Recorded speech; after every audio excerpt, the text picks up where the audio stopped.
하나님의 은혜와 평강이 오늘 또 오후 예배에 오셔서 예배드리는 성도들 위에, 또 가정 위에, 자녀들의 앞날 위에 임하기를 예수 이름으로 축원을 드립니다. 피곤하게 점심 먹고 힘들지만 점심은 잘 드시나요 요즘? 각자 도생이야 이제. 각자 알아서 먹어야 되는 형편에 처했는데, 피곤한 몸이지만 오늘 또 예배 자리에 나오셨고, 하나님께서 또 그만한 은혜들을 여러분 영혼 속에, 또 여러분 심령 속에 부어 주실 것입니다. 네, 오늘 또 찬양 영광 돌린 발구선 또 은혜로운 찬양이었고요. 또 오늘 여기 찬양단 싱어들이 모여서 여러 명 같이 또 합력해서 찬양을 또 열심히 찬양을 했습니다. 그 열심 찬양하는 것처럼 또 하나님께서 그 보시고 은혜를 우리 청년들 속에, 또 싱어들 속에, 또 여러 악기 다루는 사람들 속에 주님께서 계속적으로 은혜를 주실 줄로 믿습니다. 하나님이 기뻐하시죠. 찬양의 도구로 쓰임 받는 건 또 특권이고 또 기뻐하십니다. 오늘 이제 우리가 말씀 읽은 것은 스가랴라는 왕, 이스라엘 왕 스가랴에 대한 말씀이고요. 스가랴 선지자가 있죠. 스가랴 선지자가 몇 번 나옵니다. 동일인 선지자도 있고, 또 여기는 또 왕이에요. 스가랴 왕이 나오는데, 이스라엘 왕 스가랴는 누구냐면 예후의 4대 손입니다. 예후 왕의 4대 손. 예후가 누구냐면 이 아합 가문의 우상 숭배를 완전히 끊어낸 사람이에요. 이스라엘에 이스벨, 아합, 그의 아들들 전부 다 그냥 빗자루 가지고 쓸듯이 다 처단하고 청소해낸 사람입니다. 예후가 그렇게 해서 이제 하나님이 왕으로 세워주셨는데, 그래서 하나님이 예후에게 약속을 주셔요. 뭔 약속을 주냐면 니로부터 4대까지 왕위가 계승될 것이다. 그러니까 네 자녀들이 4대까지 왕은 보장이 돼 있는 거예요. 보장돼 있어요. 그럼 4대까지면 뭐 그 다음에는 없느냐? 그게 아니라 이게 이제 그 다음 때에서 자기가 할 나름이야. 이제 어쨌든 4대까지 이제 보장이 됐는데, 12절에 그 말씀이 나와 있죠. 12절을 보면 이렇게 나와 있어요. 읽어봅니다. 시작. 여호와께서 예후에게 말씀하여 이르시기를 내 자손이 4대 동안 이스라엘 왕위에 있으리라 하신 그 말씀대로 과연 그렇게 되니라. 예후에게 이전에 4대 전에 이야기를 했죠. 스가랴의 증조 할아버지에게 이야기를 한 거예요. 약속하신 거예요. 근데 이 예후가 이제 왕이 됐으면은 왕으로서 역할을 이제 잘 감당을 해야 되는데, 왕이 돼 갖고 어떤 딜레마에 빠지느냐면, 어려움에 빠지냐면, 이 북이스라엘을 지금 지고 있는 게 예후잖아요. 그리고 남유다가 갈라져 있는 상황인데 예루살렘 성전이 남유다에 있었어요. 그러다 보니까 북이스라엘에 있는 이스라엘 백성들이 자꾸 이제 성전 절기가 되면 성전으로 간단 말이에요. 가게 되니까 이 백성들이 다시 유다 쪽으로 돌아갈 것이다, 이 걱정을 합니다. 이 걱정을 한 시초가 누구냐면 여로보암이에요. 여로보암이 그 일을 했고, 그래서 그 베델과 세겜에다가 송아지 형상을 만들어 갖고 이게 하나님이다 그러면서 섬기게 했어요. 그거를 예후가 끊어내지 못해요. 끊어내지 못하고 그걸 붙잡고 이렇게 지내게 됩니다. 지내게 돼요. 그러니까 예후 속에 뭐가 있었느냐면, 하나님께서 자기를 왕으로 세웠는데 그런 나머지 부분에 대해서는 하나님이 다스릴 수가 있을 것인가에 대한 믿음은 없었던 거예요. 그 믿음이 안 생기는 거라. 그 믿음이 안 생기니까 우상 숭배를, 완전히 송아지 숭배를 끊어내지를 못하게 됐다는 겁니다. 그런 죄를 지었어요. 이게 믿음의 문제거든요. 믿음의 문제. 하나님은 하나님은 그렇게 약속을 했으면 4대까지 딱 지켜준다 그랬으면 믿어야지. 하나님께서 능이 없어, 권능이 없어, 팔이 짧아, 힘이 없어, 하나님이 못 구하는 게, 응답 못하는 게 뭐가 있냐 그러면서 믿어야 되는데 이 믿음이 안 생기는 거예요. 그 세상에 대한 이 걱정만 앞세우는 거지. 그러니까 이거 못 끊어낸 거죠. 그 성도 여러분들도 마찬가지예요. 신앙생활을 하면서 일부는 믿는 거야. 하나님 은혜 주시면 믿어. 근데 나머지는 또 못 믿어. 어떤 사람은 물질을 드리는 걸 못 믿고, 어떤 사람은 자녀를 하나님이 인도하실 것을 못 믿고, 내 사업과 내 직장을 지킬 것을 못 믿는 거예요. 못 믿는 그런 죄들이 우리 속에 있단 말이에요. 이 예후를 보면서 우리가 그런 부분에 대해서 찾아내고 처단해야 되는 거예요.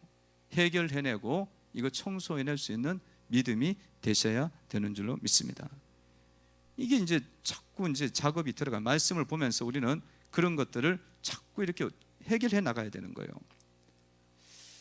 그 뭐 예후가 뭐 그렇게 했는가 보다, 나는 나다 뭐 이러면은 아무것도 못 본 거야. 성경을 보고 그냥 저기 한 거지. 그냥 성경은 거울인데 영혼의 거울이잖아요. 신앙의 거울이에요. 신앙을 체크하란 말이에요. 신앙을 바꾸란 말이에요. 온전하게 세우라는 거예요. 하나님 말씀은 교훈과 책망과 바르게 함과 의로 교육하기에 유익하니 하나님의 사람으로 온전하게 하며 하나님의 일을 하기 위해서 준비케 하려 함이니라. 그 말씀은 그런 게 있는 거예요. 그 내 영혼을 못 고치고 내 신앙을 못 고치면 말씀을 본 거나 뭐 안 본 거나 뭐 똑같은 거지. 그런데 하나님께서 그래도 4대는 지켜주셨어요. 약속하셨기 때문에 지켜주신 거예요. 근데 스가랴가 몇 개월을 했냐면 통치를 6개월밖에 못해요. 왜냐하면 이 마음 자체가 준비가 안 돼 있어. 제대로 돼 있지가 않아요. 그래갖고 그냥 4대까지는 주님이 말씀대로 딱 지키고는 스가랴가 끝나버렸어요. 끝났어요. 12절 하반절에 보면 그 말씀대로 과연 그렇게 되니라. 12절 다시 한번 보세요. 읽어봅니다. 시작. 여호와께서 예후에게 말씀하여 이르시기를 내 자손이 4대 동안 이스라엘 왕위에 있으라 하신 그 말씀대로 과연 그렇게 되니라. 아멘. 말씀대로 과연 그렇게 되니.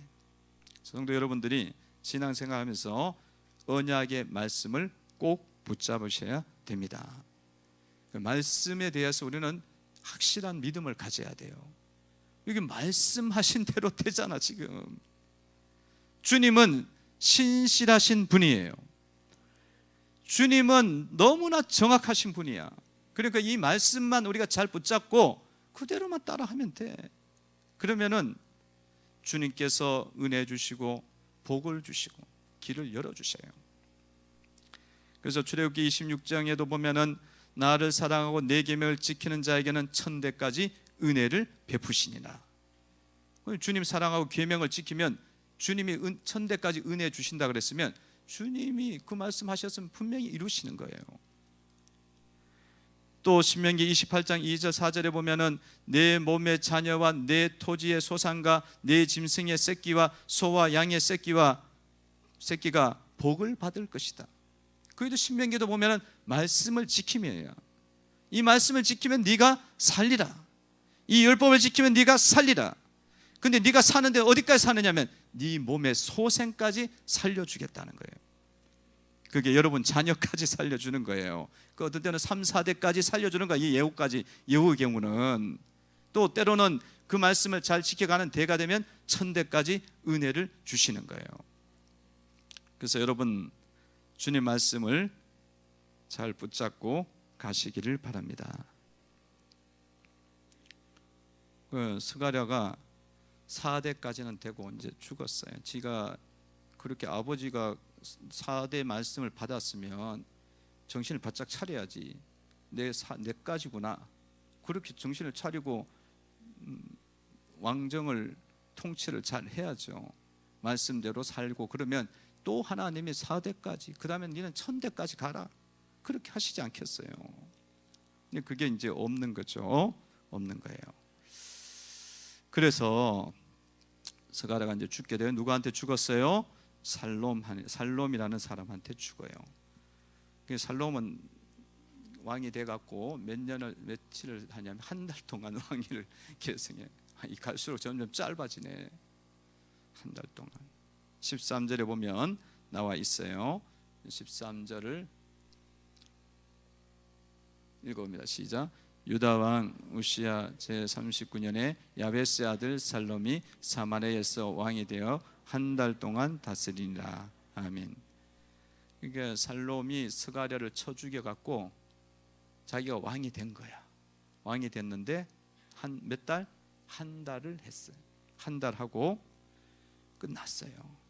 이 살롬과 스가랴의 관계는 어떤 관계냐면 친구 관계입니다.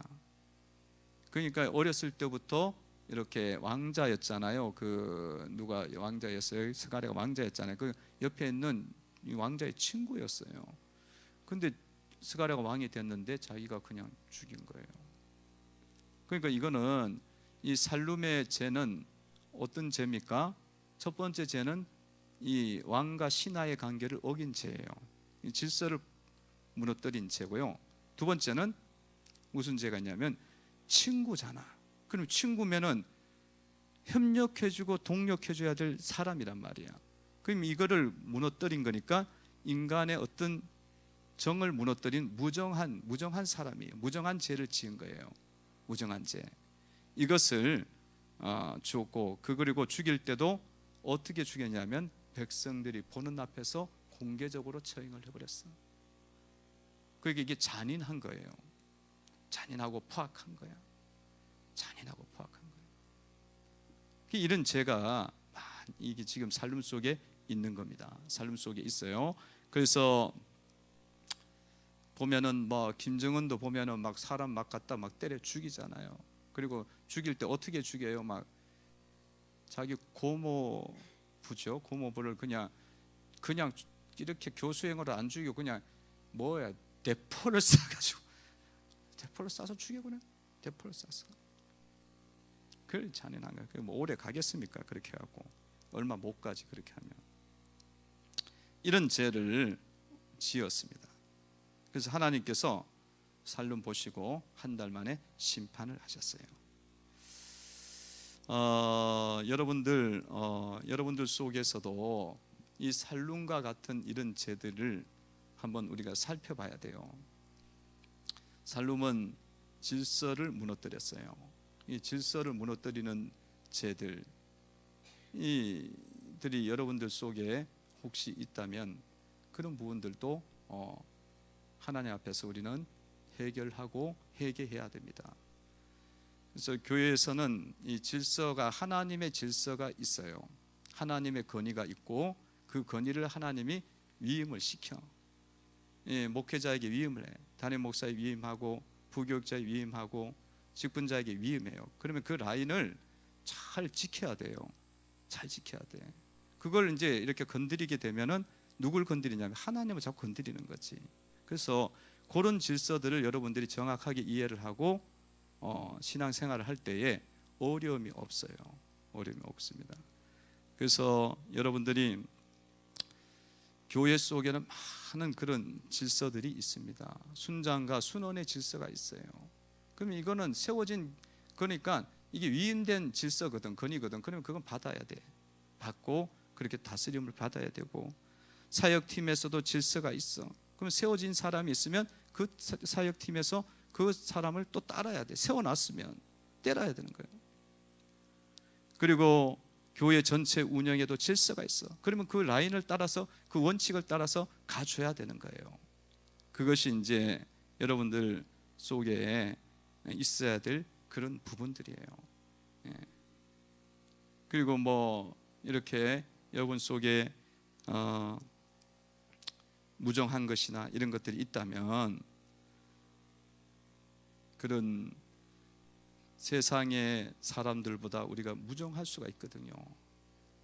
그런 부분들이 있다면 그것도 또한 하나님 앞에서 우리가 죄를 짓는 거죠.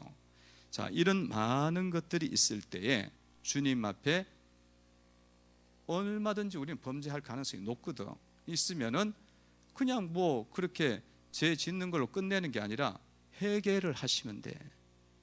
회개하시고 주님 앞에 내가 다시는 그런 범죄를 안 짓겠다고 고백하고 주님 앞에서 자기 자신을 온전한 신앙과 말씀 위에 믿음으로 세워 가시면 됩니다. 그 길이 있단 말이야. 살 길이 있는 거예요. 회개할 길이 있어. 그럼 회개하면 살려주시겠다는 거야. 여러분 요한계시록 7개에도 보면 다 회개하라 그러잖아. 그럼 뭐 나는 회개할 게 하나도 없어요, 이런 교회가 있을 수가 없어요. 성도가 있을 수가 없어. 그러니까 뭐 남 보고 회개하라 이렇게 하는 게 아니라 자기부터 회개해야 되는 거야. 자기부터. 그러니까 나도 여러분에게 목회자로서 말씀을 전하는 자이기 때문에 회개해야 된다고 이야기하지만 근본적으로는 내가 회개가 돼야 되는 거예요.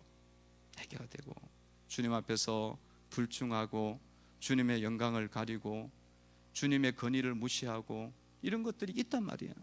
그러면 주님 앞에서 그것에 대해서 눈물로 고백하고 회개하고 자신이 회개해야 되는 사안입니다. 자신이 회개, 너가 회개해야지. 그렇게 바라보면은 말을 거꾸로 듣는 거야. 회개하면 천국이 옵니다. 주님 뭐라 그랬어요? 회개하라, 천국이 가까이 왔느니라. 회개하라, 천국이 온다. 첫 번째 회개하면 예수님 받아들이는 거고 영생 얻는 거고, 그 다음엔 성화의 회개야. 성화의 회개를 하면 내 삶에 주님의 통치가 들어와. 귀신이 떠나가고 어둠이 물러가고 우울증이 떠나 사탄이 떠나는 거예요. 근데 그 좋은 회개를 우리가 안 하려고 한다니까. 뭐 나는 뭐 회개할 게 없다고 자꾸 이야기를 하는 거야. 그게 얼마나 우리가 오리를 범하고 주님 말씀을 거꾸로 듣는 거예요. 그래서 여러분들이 그런 말씀들을 듣고 잘 자꾸 주님 앞에서 오늘도 이 밤에 이 오후 예배 드리면서도 주님 앞에 그걸 찾아내셔야 돼요. 회개를 잘하는 사람이 하나님 나라가 오는 거고요. 주님 앞에 쓰임을 받을 수가 있어요. 주님 나라가 와서 쓰임 받는 거예요. 그러니까 여러분 참 어떤 때는 회개가 안 돼. 회개도 여러분 억지로 쥐어 짜내갖고 회개가 됩니까? 회개가 뭔지도 모르겠어. 어떤 때는 회개가 안 돼. 왜냐하면 우리는 굉장히 육적이거든요. 그러니까 그냥 육신적인 마인드와 생각, 보이는 쪽을 집중해서 살아가는 거야. 그러다 보니까 내가 잘못한 게 너무 없고 상대방 잘못한 것만 보이네. 이게 회개가 안 되는 거야. 육적이면 회개가 안 돼요. 성령을 따르지 않고 주님을 따르지 않으면 회개가 안 나와. 내가 다 맞는 것 같아. 그게 진짜 큰 문제인 거야. 내가 다 맞을 리가 없잖아. 예수님만 다 맞습니다. 예수님만 진리란 말이야. 그 예수님만 맞지 내가 어떻게 다 맞아요? 틀림없이 우리는 엄청나게 틀린 거예요. 그래서 성도들 회개하라고 하면 회개가 안 돼요, 목사님. 그런 분들 제가 많이 봤어요. 왜냐하면 우리가 지금 생각 마인드 자체가 육적으로 가고 있기 때문에 그래요. 말씀을 듣고도 우리가 남을 받아들일 수 없어. 그러면 이거는 내 속에 있는 좁음이고 내 속에 있는 교만이잖아요. 내 남편을 봤을 때 내가 기분 되게 나쁘고 그냥 원망스러워. 그것만 있지 내가 그에 대해서 어떻게 받아들이지 못하고 용납하지 못하고 사랑하지 못한 거는 못 봐요. 잘 못 봐. 그러니까 회개가 안 되지. 그리고 맨날 부부싸움 하는 거야. 그리고 나이가 좀 들면 뭐가 되냐면은 각방 쓰자. 그리고 원수, 평생 원수. 그러지 않아요? 여러분들은 지금 제대로 잘 살고 있습니까? 할렐루야. 강혜장 의사님 제대로 잘 살아요? 아이고. 그러니까 보니까 내가 이야기를 못 하겠네. 개인적인 이야기라. 그러니까 남만 자꾸 이야기하는 거야. 남만. 그게 왜 그러냐면 우리가 해결을 이야기할 때 남 해결을 이야기하면 안 돼요. 자기 죄를 봐야만 상대방도 보이는 거야. 해결가 보이는 거예요. 이런 여러분들 속에 회개 영이 부어져서 우리가 십자가 못 지고 우리가 주님 앞에서 내 자신을 낮추지 못하고 그런 부분들에 대한 이 고백과 그런 깨달음이 와서 자꾸 막 회개할 수 있는 그런 성령의 기름 부음이 있기를 원합니다. 성령 기름 부음이 있어야 돼요. 내가 막 죄가 너무 많아, 너무 눈물이 막 맨날 나. 그 사람은 건강한 거예요. 기도만 하면은 아이고 내가 죄가 많구나, 건강한 거야. 근데 기도하면 앉아 있는데 별로 뭐 없어. 그럼 조금 심각한 거야 사실은.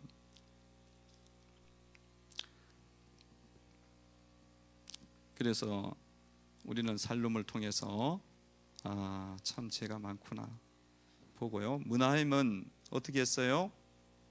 문하임은 살룸을 죽인 사람이에요. 살룸을 처단하고 성읍을 멸하는 가운데 이런 죄를 지어요. 16절에 보면 이런 말씀이 있습니다. 읽어봅니다. 시작. 그때에 문하임이 디르사에서 와서 딥사와 그 가운데 있는 모든 사람과 그 사방을 쳤으니 이는 그들이 성문을 열지 아니하였습니다. 그러므로 그들이 그곳을 치고 그 가운데 아이벤 분야를 갈랐더라. 아멘. 이 문하임이 다시 와서 살룸 죽이죠. 한 달 만에 죽여요. 그리고는 와서 아이벤 배를 가릅니다. 굉장히 잔인하죠. 그러니까 주님 말씀에는 이런 죄는 짓지 말아 그래요. 전쟁 중이라도. 아이벤 배를 가르는 것은 얼마나 이 잔인하고 죄악이 극도에 처해지는 거예요. 이방인의 풍습이죠. 그래서 이방인의 풍습을 지금 따르는 거예요. 하나님 백성이요, 이 문하임처럼 세상의 풍습을 따르는 죄를 지을 때가 많아요. 우리는 뭘 따라가야 되냐면 말씀 따라, 예수 따라, 성령 인도에 따라 살아가야 되는데 세상의 원칙과 원리를 따라가면 되겠습니까? 안 되죠. 말씀 따라, 성령 따라, 진리 따라 살아가야 돼요. 고한성이 뭐 따라가야 된다고? 듣긴 들었네. 이 멍하게 있어갖고 이 가까이 있는데 멍하게 있으면 나한테 걸려. 차라리 뒤로 도망가. 예훈이는 핸드폰 하는 거 제가 설교를 지금 쓰는 거예요. 그냥 그렇게 이해하셔. 제 무슨 뭐 인터넷 찾고 있나 이렇게 생각. 오해할까봐. 그러니까 지난번에는 노트북을 들고 막 치니까 노트북 치니까 막 소리가 막 자판기가 막 나잖아요. 혼자만 막 치니까. 그러니까 그냥 그렇게 알고 계셔. 제가 무슨 통합 검색을 하고 있나 이렇게 보시지 말고. 그러니까 그 청년들 대학생들이 모인 데 가면 설교를 다 침대에 앉아갖고 막 치고 있대. 한 말씀이라 더 듣고 있겠다고. 그냥 여러분들 머리 좋으니까 그냥 듣기만 하세요. 듣고 그냥 조금 한두 자만 걸쩍해 놓으면 그렇게 되긴 해요. 근데 사실은 영적인 이야기들은요 이해가 돼. 지금 다 받아들여져. 근데 집에 가면 생각이 안 나. 희한해요. 왜 그런지 아세요? 우리가 지금 굉장히 육적으로 살고 있는 거예요. 그러니까 영적인 것들이 생활화가 안 돼 있는 거야. 지금 사고 자체가, 마인드 자체가. 그러면 잘 안 나요. 근데 이게 된 사람들은 그냥 들어오고 또 잘 이게 막 팍팍 생각이 나요. 근데 어쨌든 이 문하햄은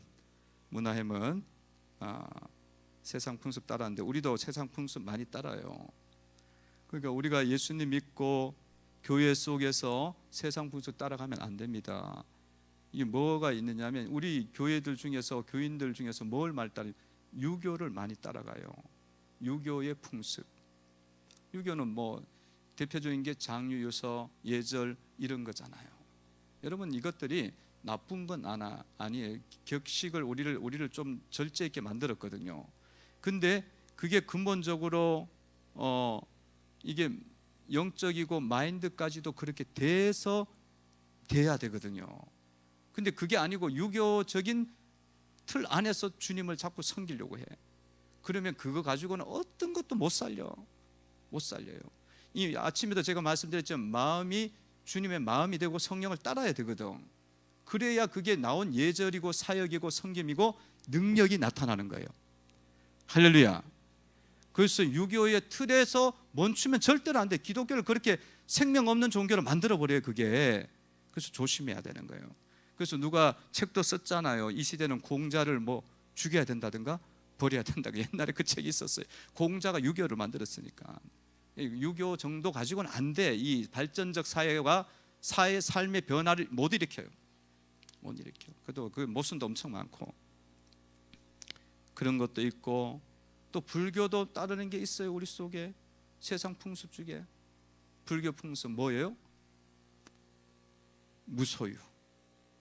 무소유가 불교잖아요. 자꾸 자기를 비우고 아무것도 안 가지면은 그게 대단한 거라고 지금 이야기하는 게 불교예요, 사실은. 그래서 그 사람들 추앙하는 거예요. 그렇게 하잖아요. 그거는 불교지. 기독교에 와서도 우리는 가난하게 살아야 되고 없어야 되고 이러면은 이게 지금 기독교를 지금 예수님 믿는 걸 완전히 생명의 종교를 불교 쪽으로 끌고 가는 거야. 그 이데올로기가 맞는 것 같은데, 그럴듯한 것 같은데 세상적인 거예요. 여러분, 검소하고 전략하고 이런 것들은 존중은 돼야 돼요. 뭐 너무 사치스럽게 살아서는 안 되겠죠. 그러나 여러분, 그게 전부는 아닌 거예요. 전부 아니에요. 그걸 틀을 가지고 무소유지 그러면서 이렇게 바라보고 그러면 여러분들도 굉장히 가난해져요. 이 가난의 영이 들어온다니까. 세상 영이 들어와요. 하나님께서는 우리에게 말씀하시기를 풍성한 삶을 약속해 주셨어요. 풍성한 삶. 내가 온 것은 영으로 생명을 얻게 하고 더 풍성히 얻게 하려는 것이니라. 그러니까 우리 자신에게 뭐 없애고 비우고 이게 아니라니까. 우리는 하나님 뜻 진리를 우리 속에 채워가는 거예요. 그러면 이 생명이 살아나는 거야. 영혼이 살아나고 그 풍성한 삶에는 하나님 목적을 이루어가고 영혼을 살리는 영원한 일도 이루어가고, 그 중에 몇 개 중에는 삶에서 주님께서 존귀케 하는 그런 명예와 부를 명성을 얻도록 해주는 부분이 있는 거예요. 그게 끝부분에 있을지라도 있는 거예요. 근데 이게 무소유의 영을 자꾸 붙잡으면 여러분들 되게 가난해집니다. 교회가 다 가난해져, 성도들이. 그러면은 주님 어떻게 섬기겠어? 역사를 어떻게 이루어가는 거예요? 못 이루어가죠. 그러니까 여러분들 그런 거를 뭐 크게 가지고 있는지는 모르겠지만 하도 막 세간에 무소유 책들 막 나와갖고 막 그렇게 하니까 그게 맞는 줄. 여러분, 기독교하고 이 불교 세상 종교하고 비교를 말아라. 그거는 인간 수준의 종교예요. 할렐루야. 기독교는 창조주 하나님을 믿는 거예요. 그러니까 이거는 차원이 다른 거야. 피조물의 종교하고 다른 거지. 우리가 주님 찾아간 게 아니니까. 주님이 우리를 찾아왔다니까. 다른 종교는 계속 지가 찾아가는 거야. 그리고 그게 종교라고 이야기하는 거야. 철학 만들어내고 부처는 도딱도 불교 만들고 그런 거잖아요. 이건 하나님이 우리 가운데 사랑으로 오신 거예요. 독생자 보내셔갖고. 차원이 다르기 때문에 그거하고는 아예 비교도 하지 마시고. 아무리 세련되고 그래도 뭐 이야기고 말이고 뭐 그럴듯해도 영혼 한 명 못 살립니다. 예수님 한마디만 해도 영혼 살려요. 할렐루야. 또한 여러분들 도교 같은 또 사상에 빠지지 마시고. 도교 뭐야? 자연으로 돌아가자. 그래갖고 나는 자연인이다. 막 이쪽으로 막 가는 경우들이 있어요. 아니 그렇게 돌아가고 뭐 하겠다는 거야? 그걸 뭐 하겠다는 거야? 거기서 뭐 내 혼자서 그렇게 물 마시고 산속에서 공기 좋은데 거시면 뭐 하겠어요? 주님께서는 우리를 부르실 때에는 어떻게 부른 거예요? 주님의 나라를 위해서 자기를 부인하고 자기 십자가를 지고 주님을 따라가고 영혼 살리도록 우리를 불러주신 줄로 믿습니다. 그러면 그렇게 살아야지 거꾸로 자꾸 이렇게 하면 돼. 그러니까 이게 여러분 교회가 자꾸 저기 뭐 어디 산으로 들어가고 전원교회 안 돼요. 그거는 주님의 뜻을 거스리는 거야. 몰라, 또 나중에 전원교회 갈지도 몰라요. 근데 전원교회 자체는 안 돼. 그거는 이게 절이나 그렇게 자꾸 산속으로 들어가지. 여러분, 그리스도인들은요 세상 속의 그리스도인이 되셔야 됩니다. 그러니까 부딪히는 거야. 세상 속에 살아갈 때 상당히 불편해. 세상과 부딪히면서 살아갈 때. 그런데 거기서 우리는 하나님이 주신 이 예수님 따르는 삶을 살아가야 되는 거예요. 여러분, 사역 속에 그리스도인이 되셔야 돼요. 그래서 영혼들을 섬기고 세워주는 그 일들을 이루어가면서 그 속에서 막 바쁘고 분주하게 살고 어떤 때는 마음이 아프고 힘들 때가 있어요. 그렇지만은 그것이 우리의 부르심인 거예요. 부르심인 거야. 아니 뭐 아무도 없는 데 가서 내 혼자 있으면 부딪힐 게 뭐가 있어. 아무것도 없지만은 주님의 부르심은 그게 아니라니까. 조금 불편하고 어렵고 힘들더라도 그냥 일단 모여갖고 이야기하고 기도하고 해야 되는 거야. 그 속에서 내가 낮춰지고 거룩해지고 새롭게 되는 거예요. 그렇게 분주하게 분주한 게 아니라 바쁘게 열심히 살아야 되는 게 그리스도인의 삶이야. 나는 자연인이다. 그거 너무 가면 안 돼요.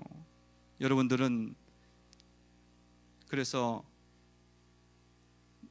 이런 일들을 위해서 이런 일들을 세상의 풍습이구나 생각하시고 이거 잘못된 거지 하시고 이제 여러분들 삶을 잘 주님 안에서 주님의 길을 쫓아가는 성도가 되시기를 바랍니다.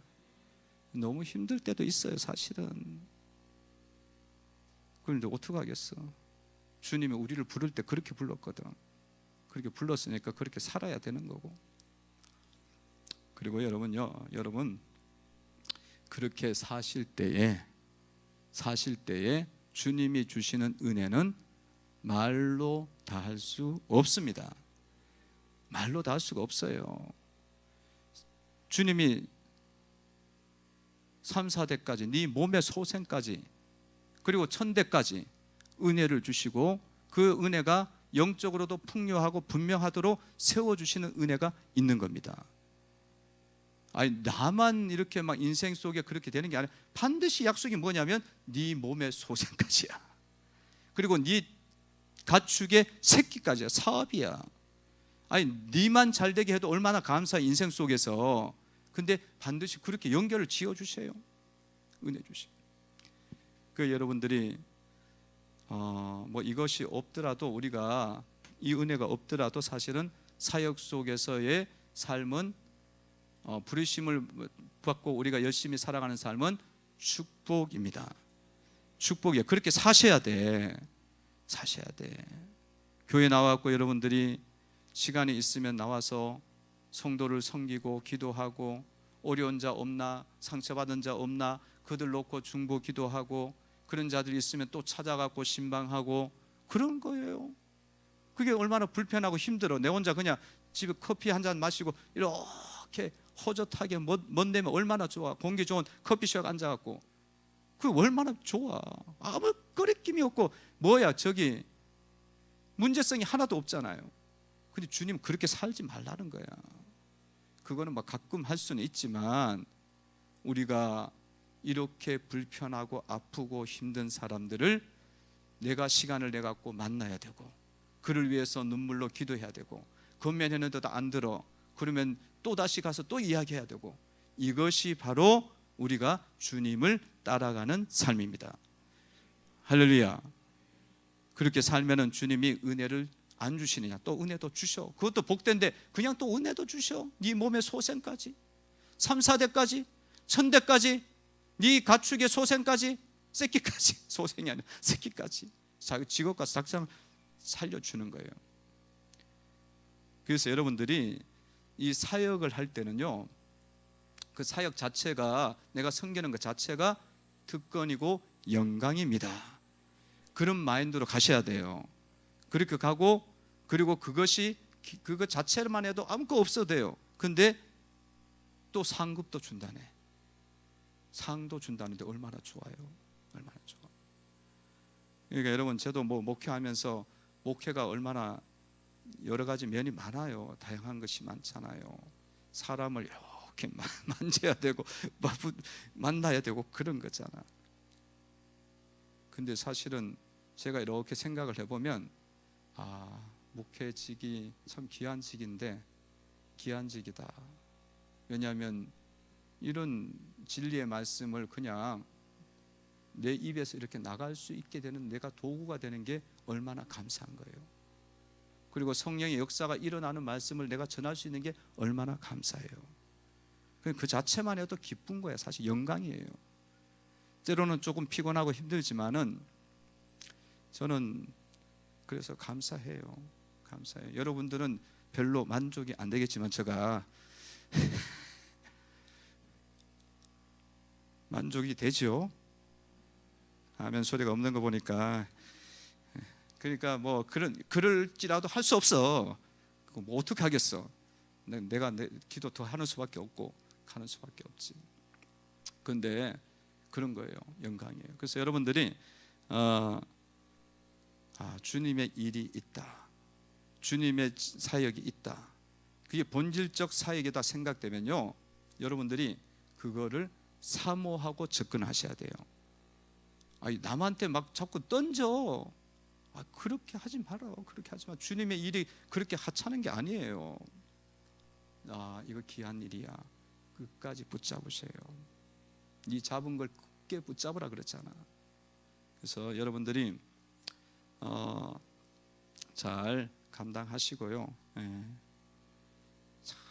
그리고 막 그조차도 잘 안 되면 뒤에서 기도 많이 하셔. 그냥 그조차 할 수 없는 상황이면 중보 기도하고 영혼들 위해서 울면서 기도하고, 그런 세상 풍습 따르지 말고 주님 말씀 따라가시기를 바랍니다. 기도드립니다. 하나님 감사합니다. 말씀 통해서